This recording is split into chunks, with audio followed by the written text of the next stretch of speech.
If life is the survival of the fittest, where do I fit in then? Life is the survival of the fittest. That is the strongest. Just watch the gladiators as a lesson. But the gladiator games didn't last forever. Then came Christianity, and they said that the more people would survive in eternity in heaven, the survival of the devoted.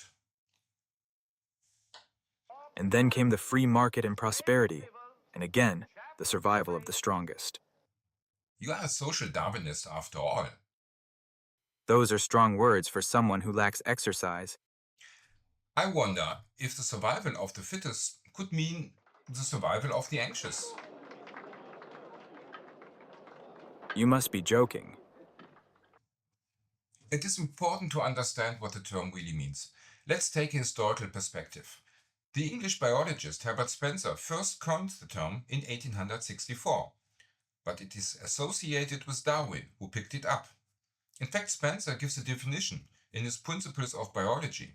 This survival of the fittest, which I have here sought to express in mechanical terms, is that which Mr. Darwin has called natural selection. So, for Darwin, it was a tautology. Survival of the fittest and natural selection have the same meaning, without any other conditions attached. For many people, survival of the fittest just sounds better. It sticks. Darwin was promoting his new theory of evolution, but he faced a lot of opposition. Let me explain.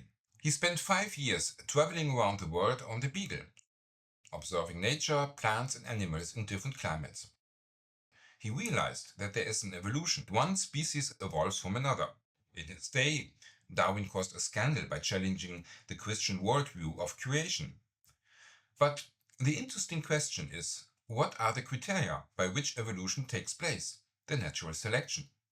Who is fit enough to survive? Darwin doesn't give a clear answer to this question. Do not be distracted. We all know that the survival of the fittest is the survival of the strongest. Listen to Spencer in Study of Sociology. There is a habitual neglect of the fact that the quality of a society is lowered morally and intellectually by the artificial preservation of those who are least able to take care of themselves. There is no greater curse to posterity than that of bequeathing them an increasing population of imbeciles and idlers and criminals. The business world understood this. Here's what the billionaire Carnegie, a friend of Spencer's, wrote in Wealth. The law of competition, while sometimes hard for the individual, is best for the race because it ensures the survival of the fittest in every department. I'm not sure if you are aware of the consequences of what you are claiming. This means that we have to accept that the weaker will be sacrificed and will not survive. Helping him would go against nature and therefore be futile and wrong. The poor and the sick would have to be abandoned to their fate. We would live in a cruel world without compassion. Human suffering would have to be preserved so as not to disturb the natural development of the world. Morality is not an objection to the laws of nature. But what if the strongest doesn't win? Don't be ridiculous. Well, the idea of the survival of the strongest is influenced by the economist Malthus, who at the beginning of the 19th century came up with a theory to prove that we should not help the poor and leave them to their fate. Malthus claimed that if the poor had more money, they would eat more food and have more children. In the end, there will be so many poor people that it will not be possible to feed them all. Many poor people would die. So, according to Malthus, it is better for the poor to stay poor. If we apply this to today, we would see an overpopulation in the rich countries like in Europe or in the USA, and an underpopulation in the poor countries of Africa or Central America. We would expect a wave of the overpopulated north to the underpopulated south. I wonder how they will be received. Malthus was wrong, of course, and Darwin didn't say that in nature it is the survival of the stronger or richer. A species survives if it can adapt to its environment. In the animal kingdom, each animal has a different strategy for survival. Seawars run away from danger, monkeys climb trees, and mice hide in caves. But humans are like gladiators. They survive by being stronger. Really? When Homo sapiens migrated to Europe, the Neanderthals were already living there. The difference between them and the Homo sapiens was that the Neanderthals were much stronger and had more testosterone. But the Neanderthals weren't as fast as the Homo sapiens.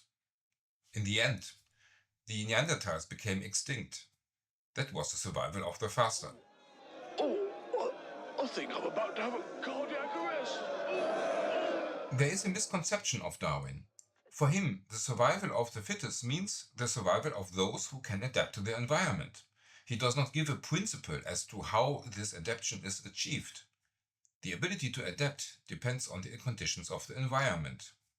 We know the environmental conditions of our society today. To let nature take its course, you need a laissez-faire economy. It is the struggle for success. Everyone against everyone, and the strongest wins. Famous at his time, the social scientist William Graham Sumner from Yale was influenced by Spencer. He said that the only way to survive is to work harder. Who in the hell is this guy? He coined the expression, the forgotten man. The one nobody cares about. Certainly, William Graham Sumner is a forgotten man.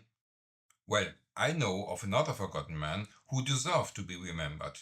Pyotr Alexeyevich Kropotkin. Kropot. Who? Kropotkin was a Russian anarchist of noble descent. He wrote Mutual Aid, a Factor of Evolution. Cooperation between animals and humans exists because they help us to survive.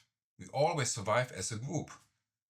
The survival chance of an hermit far away from human civilization is slim. The chance of reproduction for the hermit is even lower. It's 0. Very well, but Kropotkin was an anarchist. A Russian anarchist. Okay, let's see how the Webster's dictionary defines the survival of the fittest. You're not going to tell me that the Webster's is written by Russian anarchists. The natural process by which organisms best adjusted to their environment are most successful in surviving and reproducing. There is no mention of force or combat.